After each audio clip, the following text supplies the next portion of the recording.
without further ado, in the fourth session of the Ohio State University Nighsonger Center Project ECHO, we'll be hearing from Josh Young, the Director of Operations with the Ohio Network for Innovation, who will be providing some information on self-determination, supported decision-making, and guardianship, and applications to your own practice. Today's learning objectives, we would like you all to be able to describe the the process of supported decision making and how it supports self-determination, to understand nuances of guardianship and various options, to identify alternatives to guardianship, to use tools provided to support adults with intellectual disability, and finally, to understand the importance of cultural variables and family dynamics when using supported decision-making strategies. At this time, I welcome Josh Young. Thanks, Josh. Yeah, thanks for having me. Let me get my screen set up here and then we'll get started. So in a second, I just need to hear from all of you that you can see my screen, but not my notes. Is that the case? Yes. Okay, perfect. Then I'm going to get going.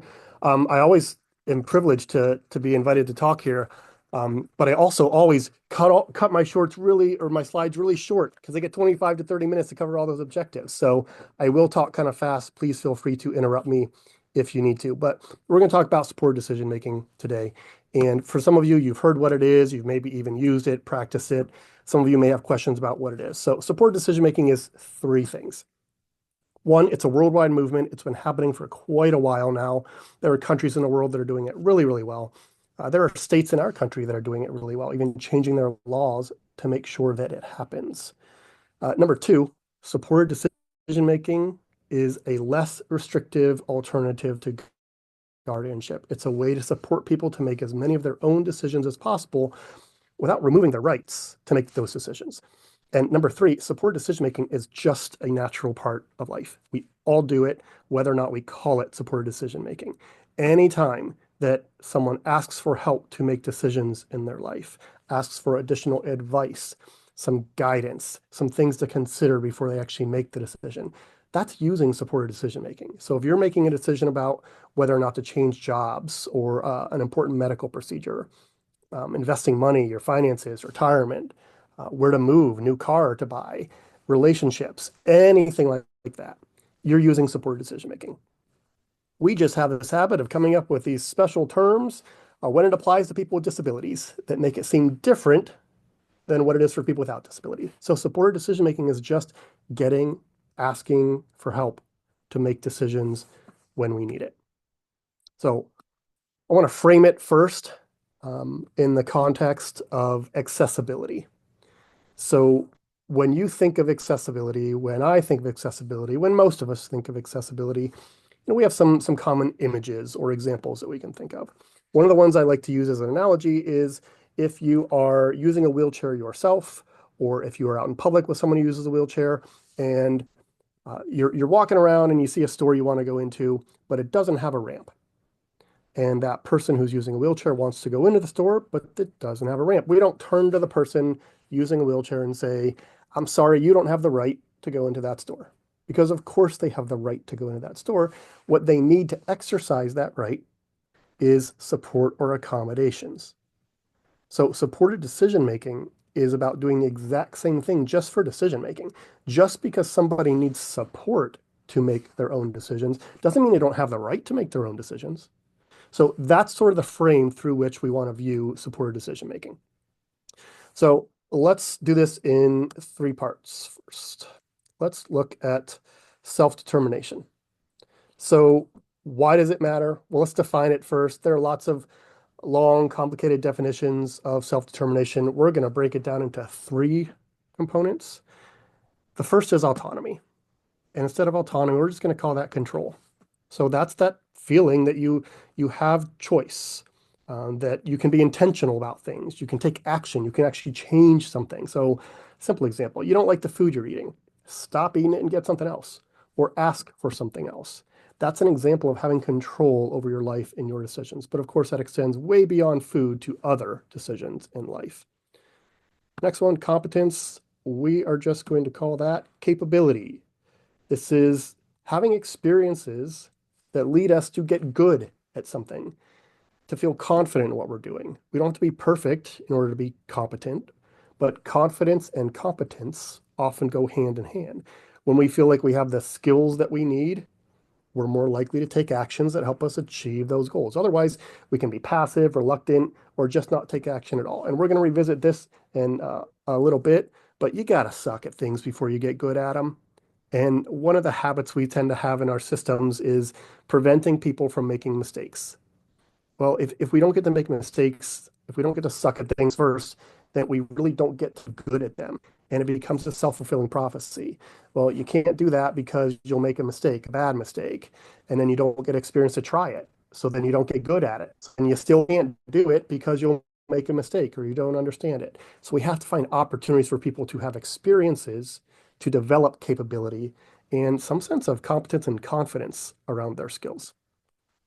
And then finally, relatedness. We're just going to call this connections. So this is just really feeling connected to others. So in this context, it might mean that we have relationships with and get some support from people that we trust. We feel like we belong somewhere. So when we have these three things, control, capability, and connections, something important happens. Our motivation changes. So it moves from being more internal, or it moves from being more external to internal. So what do we mean? Well, it means that we can start doing things because we want to do those things instead of because people expect us to do those things. And we all have, a mix of internal and external motivations. If you're at work, somebody tells you to do something, your boss, yeah, then you're going to be motivated by that to get it done. It's an expectation that somebody else has on you. But it's really important to also have internal, intrinsic motivations for ourselves. And we have more of that when we feel like we have control, capability, and connections. And it turns out that we know some things about having more self-determination in our lives. They've done research on this. So we know that people who have more of that, more self-determination, more control over their lives and their decisions, they just have better life outcomes. They tend to live more independently, have more financial independence, have better jobs that pay more. And if that's all that having more self-determination helped people accomplish, we'd be pretty happy with it. Those are the things that we spend a lot of our time talking about: living more independently, having more money, having a good job, right? But self-determination's impact on someone's life goes way beyond that. So people who have more self-determination are more likely to be included in their communities, spend time with friends, go on dates, have more privacy, practice their religion, just have their rights respected. And then probably the most surprising one, people with more self-determination, more control over their lives and their decisions, they're actually better at identifying and resisting things like abuse and exploitation. We also know some things about people who might not have as much self-determination or control over their lives. Things like, and this is common sense, they just might not develop decision-making skills if they don't get the opportunity to try those things, right? They might not be included in decisions that affect them as they get older. And that might be small decisions, but it might also be big decisions like medical decisions, where the person lives, sometimes things as basic as food and clothing. And over time, people who don't get to make their own decisions, they can become passive and develop low self-esteem. And that can affect their physical and mental well-being in very real ways. So it does matter, self-determination. It's a pretty big determinant of outcomes later in life. One of the other things we want to try to challenge before we jump into some practical ways that we can support people to make more of their own decisions is this whole concept of independence, where we want people to be independent. But if we really look at ourselves honestly, no one is completely independent, right? We're probably a little more like this, interdependent. Yes, we have areas in our lives where we're confident, capable, we can do things pretty much on our own. And then we have other areas of our life where we appreciate or even need some assistance, more or less of it, depending on a set of circumstances. So holding this threshold of independence before someone can have opportunities to make their own decisions is just not realistic. We're all interdependent. And in fact, that's the foundation of supported decision making. is that we have people in our lives we can go to ask for help and advice to make decisions. All right, great concepts, but how do we do this stuff? Well, first, let's recognize that there's going to be opportunity for decision making throughout life. We have major transitions that we all experience in life, no matter who we are. And the one thing that is true for all of us about these sorts of things is that they change. They happen at different paces, right? But we're all going to be confronted with these things, maybe in a different order than somebody else we know, but we're going to have to make some decisions about all these different areas of life. And unfortunately, it's not a straight line. We're going to be faced with decisions that we're not prepared to make, right? We may face adulthood, feel pretty good about that, but then we have to make a decision about where we're going to work. That has all new decisions that we have to make. What are we going to do with the money that we have to manage from work? All right, now that we have money, where are we going to live? Who are we going to live with? Who do we want to spend our time with? What happens when our health is affected by some of these decisions or by something else, and that affects other decisions that we have to make? And eventually, we're all going to have to make decisions about end of life.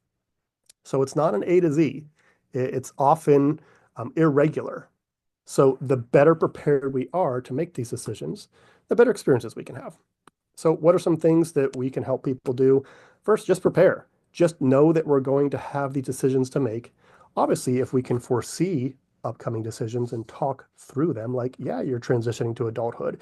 Yeah, this is what ending or beginning a relationship might look like. Yeah, this is what having that surgery or not having that surgery. This is what taking your medication or not taking your medication might look like. And then set some realistic expectations for people. One of the things, at least personally, that I find we do is we sometimes hold people with disabilities or people who are involved in a mental health system to higher standards than we hold ourselves.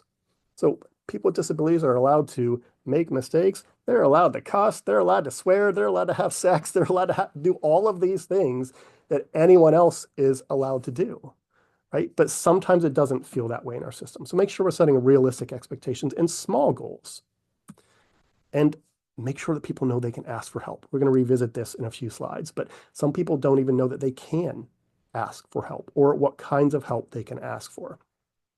What are some things we need to be aware of when we're helping people make their own decisions that could impact their decision making?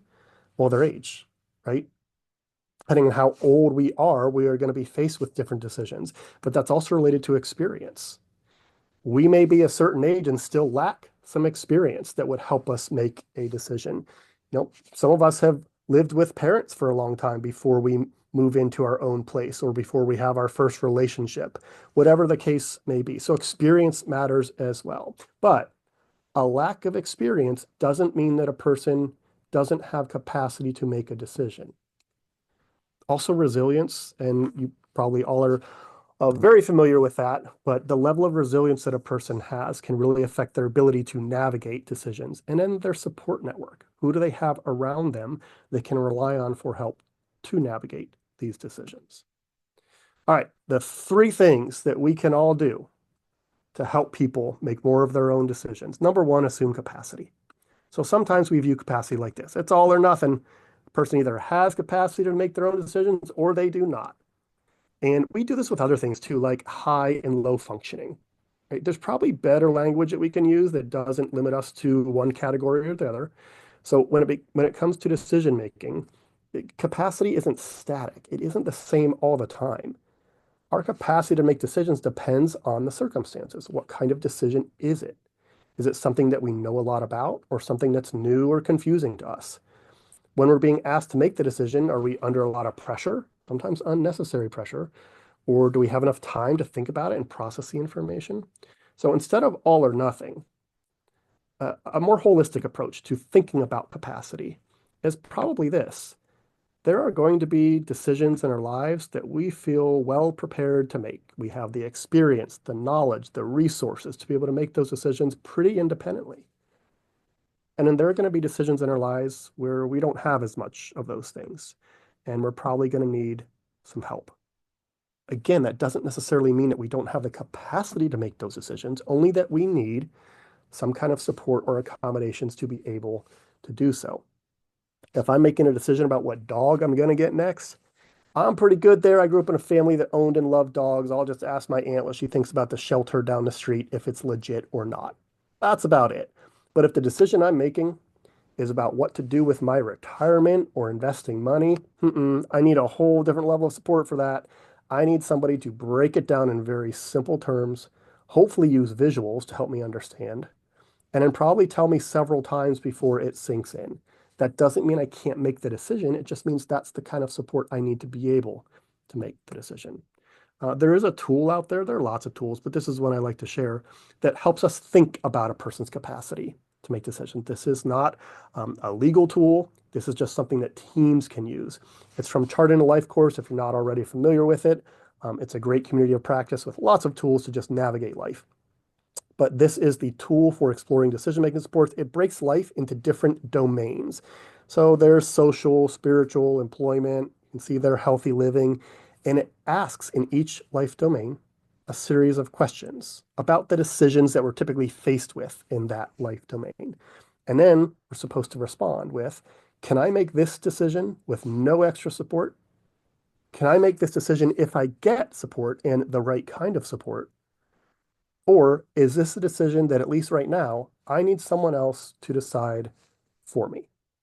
So if we go through this with people, or for ourselves for that matter, at the end of it, we'll have a pretty good idea of where a person needs help to make decisions, and we can start talking about what that support can look like. The other important thing about doing anything like this is to remind ourselves that it's not static.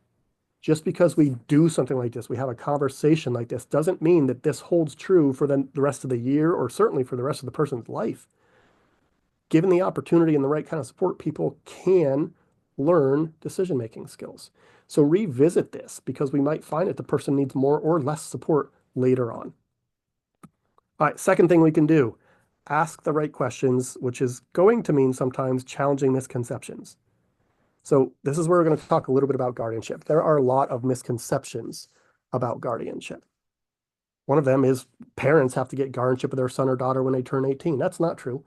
I don't think anybody's being intentionally misleading about it, but they hear it a lot from schools. They may even hear it from medical professionals that they need to get guardianship of their son or daughter because they have a disability. There are lots of other things that we can and should be doing aside from guardianship to support somebody to make their own decisions that doesn't involve removing their rights. Another one is, well, I have to get guardianship because I won't know what's going on. I won't be involved. I won't have access to information. We all use releases of information like every day of our lives, right? Releases of information exist for pretty much any organization, and they can be created if we need them to. But probably the biggest misconception is that guardianship is going to protect that person from harm, from getting arrested, abuse, neglect, exploitation, things like that. There's no study that says that's true. The studies don't show that people under guardianship are any safer than people who are not under guardianship. Honestly, we kind of misunderstand the intention of guardianship. Guardianship is really intended for those people who, even with support to make decisions, still don't understand those decisions, their options, can't weigh the risks and the benefits, have a basic understanding of the potential consequences or outcomes of those decisions, and then express a decision. Of course, we want people who need support with that to get it. But sometimes we've applied guardianship in situations where we just don't think the person is making good decisions, right? And that's not necessarily what guardianship is intended for, because guardianship has some pretty specific limitations on it. In most cases, it's not going to allow us to force someone to do something that they don't want to do. Well, they're not taking their medications. They need a guardian. Good luck. I act as guardian for some people.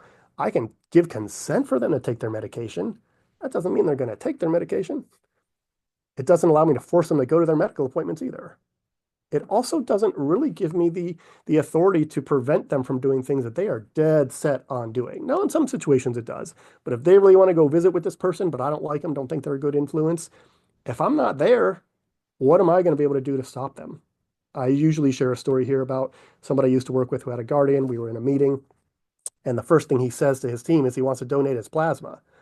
And his guardian at the time kind of rolled her eyes and said, "You're not donating your plasma. We're not here to talk about that. It's way off topic. Let's get back on topic." But he kept bringing it up during the meeting, and she kept dismissing it. We eventually got all the way through the meeting, We finished up, Guardian went back to her office, I got in my car, drove away, and this guy walked out of his apartment and he walked down the street and he donated his plasma. The Guardian hadn't given consent for it, but there was really nothing that she could do to stop it. So we have to understand that there are some significant limitations on guardianship before we see it as the solution to the quote unquote problem. So this is probably the most impactful question that I found we can ask when we're talking about guardianship. What are we trying to accomplish? Because if we answer that question, we take some time to dig in, a lot of times we're going to find that guardianship either isn't going to accomplish that thing anyway, or there are much less restrictive ways to accomplish it. So very quickly, there are lots of different kinds of guardianship. Most of us probably think of guardian a person when we think of guardianship.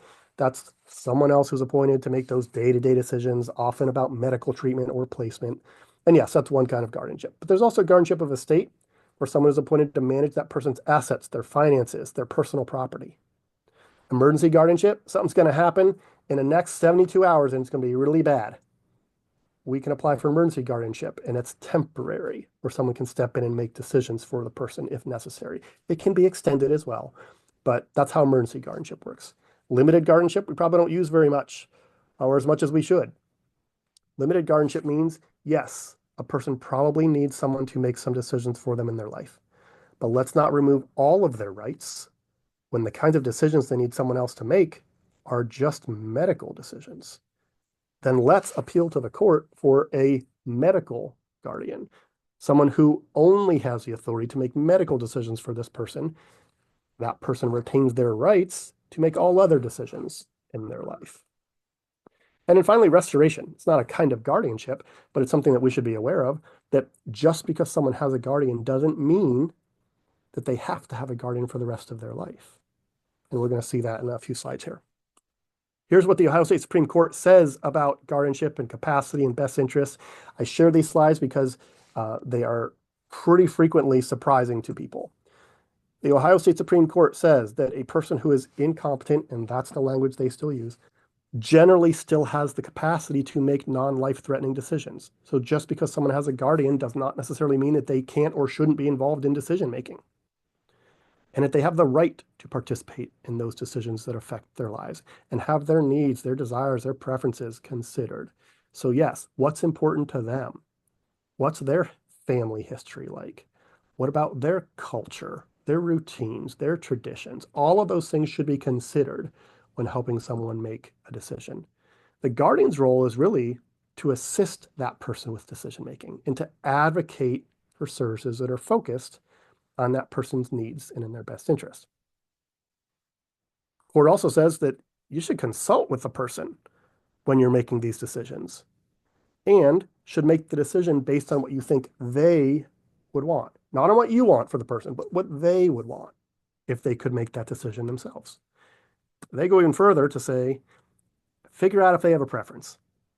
And if they do, defer to that preference, unless it's going to cause, immediate significant harm to them or to other people, or, it's going to be in conflict with a current court order.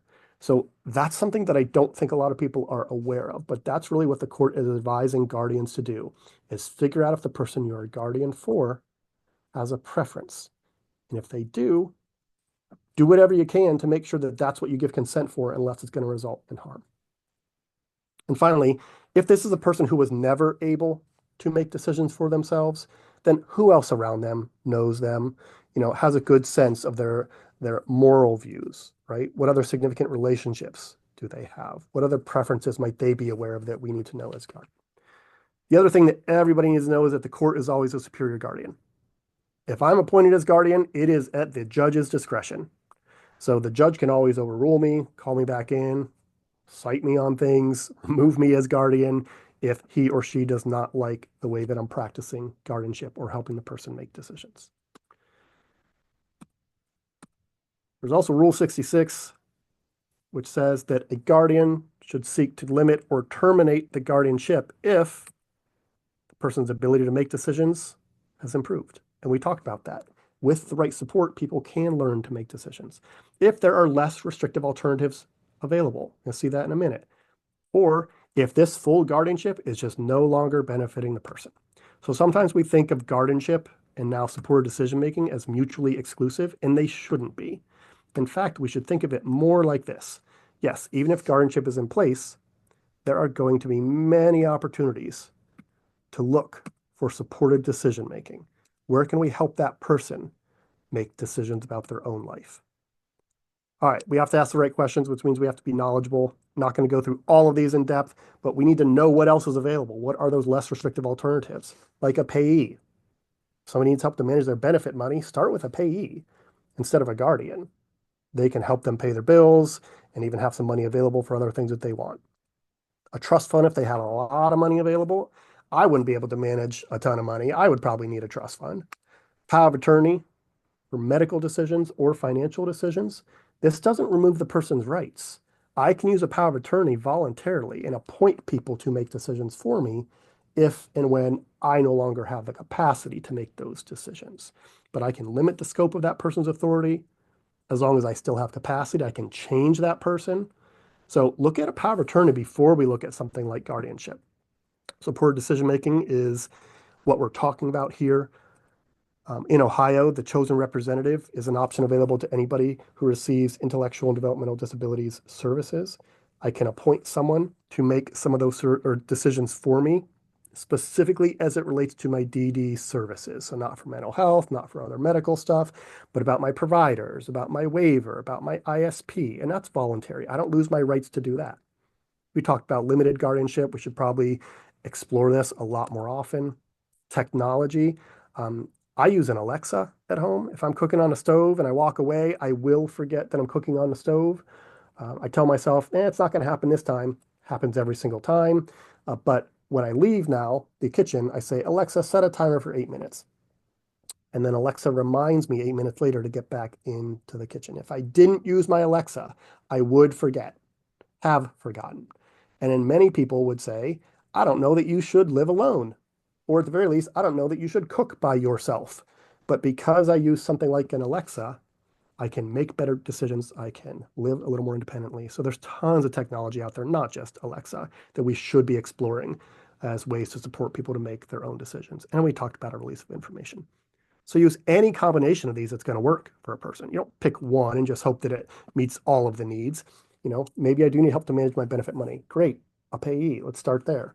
All right, what about help to decide where I'm going to live? I might just use supported decision making. Hey, I've never lived on my own. You have. What's that process look like? What should I think about? Can you help me come up with a list of questions? Maybe we can even go tour some places together and you can give me some advice.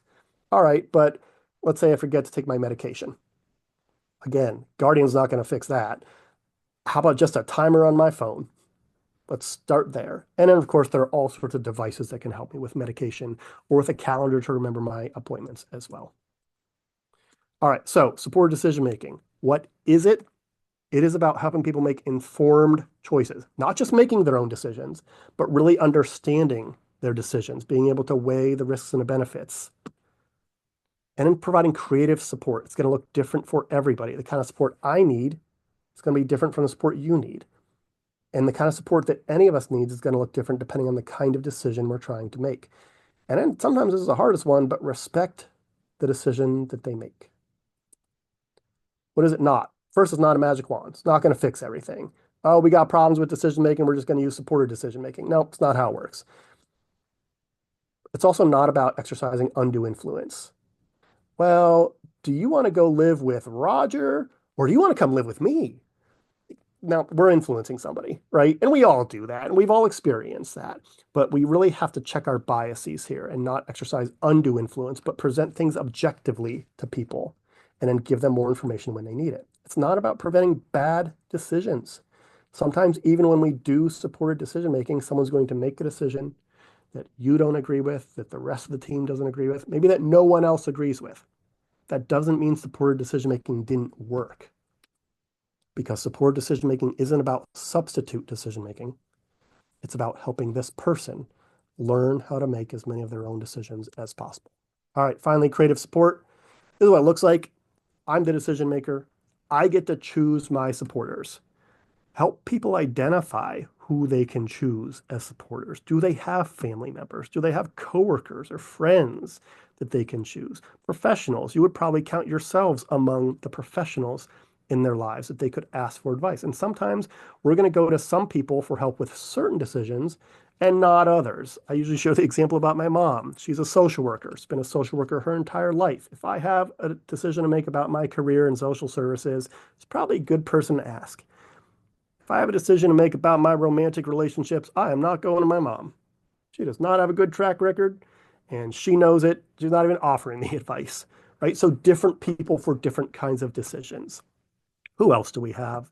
Community members, people from church or other groups that we're a part of. So help people start to identify who they have in their life. For the sake of time, I'm going to skip this video to do talking about how he uses it. Here's another tool that we can use for ourselves and in support of others. It's a decision-making profile. What do you know about yourself? The kind of support that you need to make decisions. Because again, we all need it. How do I like to get information? I referenced this before, but visuals. Break up that text with visuals and graphs, things that help communicate the content a little better, and I will understand it better. The better I understand it, the better decisions I'm going to be able to make about it. Don't tell me what to do. That's not going to work. Even at my age, I know that if you tell me what to do, even if it's the thing that's probably best for me, my first inclination is going to be to do the exact opposite. I'm not proud of it, but I know it about myself. It is true. So don't do that. Also, don't give me a ton of choices. If you give me 10 choices, I'm probably going to get overwhelmed. If you give me 3, I can navigate that. Use analogies. I've tried to use some in this presentation. That's what works for me. If you can relate the decision I'm trying to make to something else that I'm already familiar with, a TV show, an experience in my life from before, a family member's experience, all of that's going to help me understand it. When's a good time for me to make decisions or the best time? Not necessarily a time of day, but when I'm having a good day, right? When I'm in my flow, things are peaceful. Those are great times to make decisions. Bad time, I do know this. Between 10 p.m. and 7 a.m., I am in a different headspace. Do not ask me to make important decisions because I'll think I'm making a good decision. Next morning, I'll wake up and wonder why I thought that was a good idea or ordered something on Amazon during that time and realized, nope, didn't actually need that thing. But also, if I've had a bad day, if things have just gone wrong, if I've gotten in trouble for something, right? Those are not good times to present people with important decisions to make. And the truth is that most of the time, we can wait to make a decision. Sometimes we feel unnecessary pressure. All right. These are some of the questions that people don't even know they can ask. So make sure that we support them to understand they can ask. Number one, do you need help? Just because you have a disability doesn't mean you have to get help to make decisions, but do you know that you can ask for it if you need it? And do you have all the information you need? So when we talk to students, sometimes we'll say, hey, let's role play this. A doctor says you need to get surgery. What are you going to do? Well, they have a bunch of other questions. Yeah, the point there is you need to ask more questions, get more information before you can make an informed decision about that. What kind of surgery is it? Is it going to hurt? What's the recovery time going to be like? Do I know anybody else who's had the surgery that I could talk to? What's the risk of not getting the surgery? Do you have enough time to think about it? Do you know that you can ask for more time? When I did this for a group of young adults a while ago, I asked them for examples, and I hadn't thought of this, but I share it now every single time I do a presentation because I thought it was brilliant. And he said, yes, I feel pressure to make decisions when I'm at the fast food drive-through.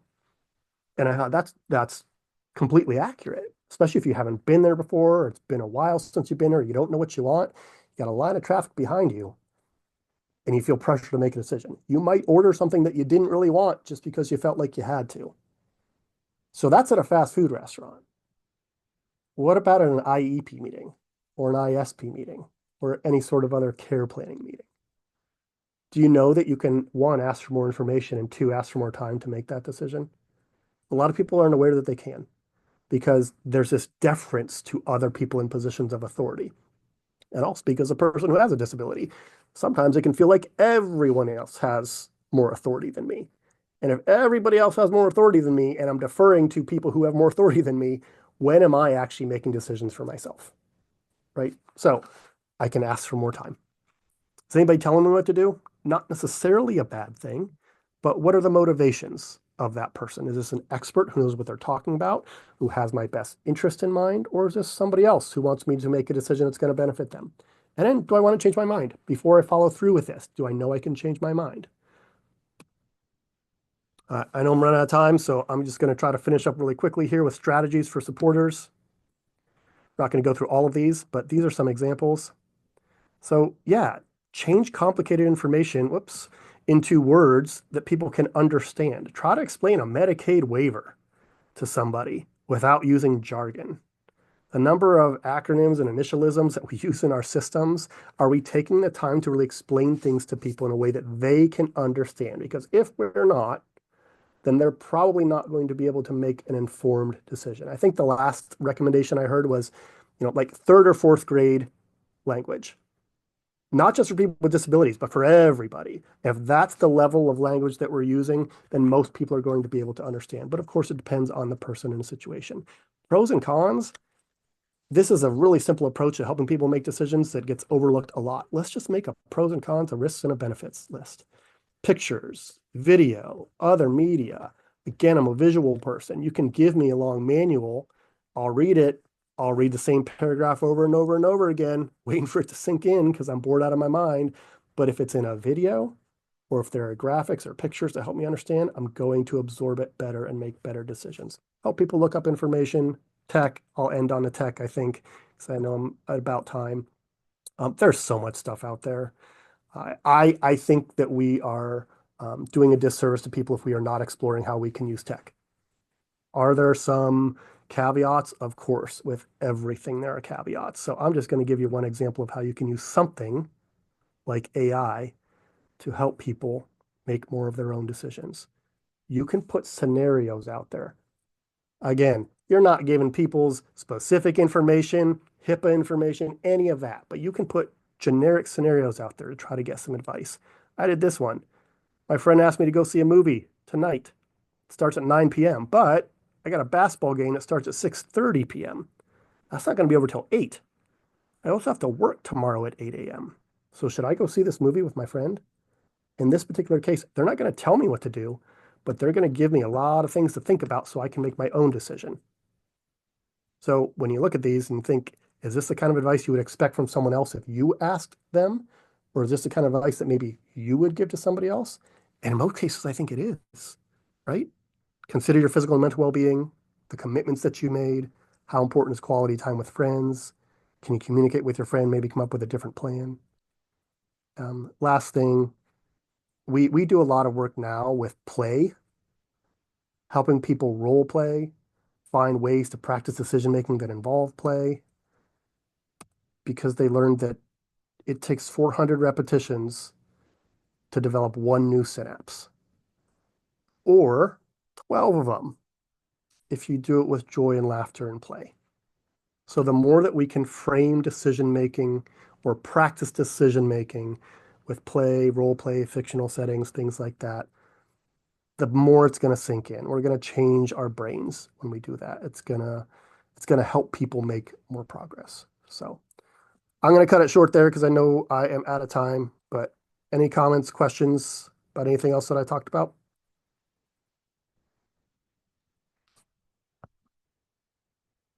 Thank you very much, Josh, for that informative presentation. I'll pause here to see if we have any questions or comments from the community.